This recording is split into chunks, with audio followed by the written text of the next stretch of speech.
আরে স্বপন ভাই না, কোত্থেকে আসলেন? আরে কি অবস্থা মারুফ ভাইয়া, কেমন আছো? আসো আসো, হাত মিলো ভাইয়া। ভালো আছো না? ঢাকা থাকি তো, তোমাদের সাথে দেখা সাক্ষাৎ হয় না ভাইয়া। আচ্ছা ভাইয়া, কই কোথাও যাচ্ছেন নাকি? হ্যাঁ, একটু যাবো, একটু ভাবলাম অনেকদিন পর ঢাকা থাকি তো, গ্রামে আসলাম একটু ঘোরাঘুরি করব, কিন্তু বাইকটা কেন জানি স্টার্ট নিচ্ছে না। ও, তোমাদের এদিকে কি কোনো ইঞ্জিনিয়ার আছে? বাইক ঠিক করে ইঞ্জিনিয়ার আছে? আমাদের এখানে তো ওয়ার্কশপ তেমন নাই, এই যে মেকারের দোকান আছে সামনে, মেকার পাবেন। নো, এই জন্য আমি গ্রামে আসতে চাই না, একটা ইঞ্জিনিয়ার নাই। আমি ইঞ্জিনিয়ার ছাড়া বাইক দেখাবো, এটা আমার ক্রেডিটে যায়? হ্যাঁ, না, আমাদের ওদিকে শুধু মেকার পাবেন। আরে স্টার্ট তো হতেই চাচ্ছে না। হ্যাঁ, স্টার্ট হয় না।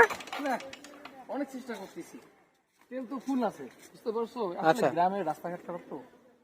উফ, কই ঘামে গেলাম ভাই, একদম। আপনি তো চাবি লাগান নাই। হ্যাঁ, চাবি লাগাইনি। না না না, চাবি তো আপনার হাতে। চাবি তো আমার শিট, কি একটা অবস্থা না আসলে।